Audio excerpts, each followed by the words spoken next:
लोकेश है, अभी एक वीडियो वायरल हुआ था जिसमें आप पर आरोप लगाया था कुछ सुनील चौधरी लड़के ने कि लोकेश भाई लालवानी ने अपने साथ फ्रॉड किया, तो उसके बारे में आपका क्या कहना है? साहब, इसमें घटना ये है कि आज से 6 महीना पहले कपड़े बाज़ार में सुनील चौधरी नाम का दलाल मेरे पास में एक व्यापारी का रेफरेंस लेने आया था। उसकी जांच जोत करने आया था कि व्यापारी कैसा है, इसका व्यवहार कैसा है, क्या इसके साथ व्यापार किया जा सकता है। तो उस संदर्भ में मेरे से मुलाकात की थी। हमने उसको बाज़ार की जो वर्तमान स्थिति थी व्यापारी की, उससे रूबरू कराया। दोनों के बीच में व्यापार चला। व्यापार चलने के बाद अच्छा लेन देन हुआ और उसके बाद में कहा सुनी किसी बात को लेके हो गई और कंट्रोवर्सी क्रिएट हो गई। फिर यही दलाल मेरे पास में समाधान के लिए आया। बोला, साहब मेरा इस पार्टी में थोड़ा विवाद हो गया है, तो आप एसोसिएशन के मार्फत मुझे समाधान करवा के दो। हमारे थ्रू इसका जब समाधान नहीं हुआ तो इसने कालूपुर पुलिस स्टेशन में एक झूठी फरियाद दर्ज की और मीडिया के सामने अपनी ये प्रतिक्रिया भी दी कि उसका जो लेन देन है वो हमारे से है, हमारे कहने पर उसने व्यापार किया और हमसे पैसा लेना है।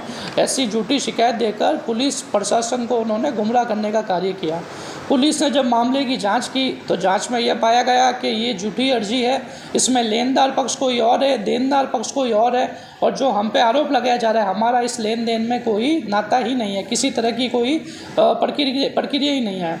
जब ये अर्जी झूठी साबित हुई तो यही सुनील चौधरी नाम का दलाल हमारी एसोसिएशन कार्यालय में आया, हमसे माफ़ी मांगी और जिस पत्रकार और जिस मीडिया के समक्ष इसने ये बाइट दी जिसमें ये कहा गया कि मेरा लेन देन लोकेश भाई से या पैसा उनसे लेना है, जिसमें इसने अमाउंट भी गलत बताया, 18 लाख का लेन देन बताया जबकि था 8 लाख का, तो वो सारे झूठ का उसने रेक्टिफाई किया और मीडिया के सामने अपनी एक नई बाइट देकर इस सच को सामने कराया। अब फिर 2 दिन पहले उसने वही सेम प्रक्रिया Kalupur police station Kagrapith police station में एक अर्जी देकर वही झूठी फरियाद दर्ज करवाने की कोशिश की है, जिस विषय पे पुलिस मामले की जांच कर रही है और हमने भी अपनी तरफ से पुलिस को इस संपूर्ण घटना के एवज में एक फरियाद दर्ज कराई है, जिसमें मुख्यमंत्री प्रकोष्ठ, गृह विभाग तथा कमिश्नर ऑफिस में भी इसकी एक कॉपी भेजी है। हमें अंदेशा है ये कोई एक बहुत बड़ी गैंग है जो प्रतिष्ठित लोगों को ब्लैकमेलिंग करने का कार्य करती है। झूठी अर्जियां लगाकर एक तोड़ पानी करना इनका मकसद है और जो लोग इनके झांसे में आ जाते हैं उनको तो ये बारंबार निपटा देते हैं और जो नहीं आते हैं उनका ये मीडिया में एक्सपोज करके उनसे बड़े पैसों की मांग करते हैं। तो ये संपूर्ण घटनाक्रम जो है ये एक गलत आरोपों के तहत लगाया गया है, जिसकी सच्चाई बहुत ही जल्द पुलिस प्रशासन की जांच में सामने आ जाएगी।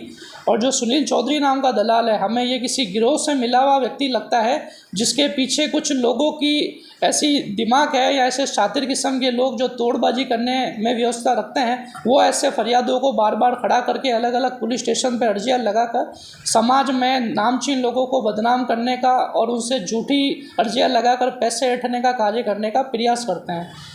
तो ये पूरी घटनाक्रम है इसमें। हमारी पुलिस प्रशासन से ये मांग है कि ऐसे लोगों की विस्तृत और गहनता से जांच की जाए।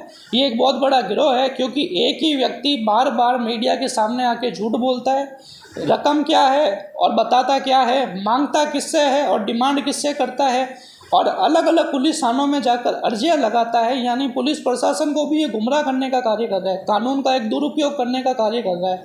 तो इसके पीछे संपूर्ण घटनाक्रम क्या है, कौन कौन लोग शामिल है, वह पूरी प्रक्रिया पुलिस की जांच पे सामने आ जाएगी और पुलिस प्रशासन से मांग है ऐसे लोगों पर कड़ी कार्रवाई करते हुए सख्त से सख्त सजा देने का प्रयास करें।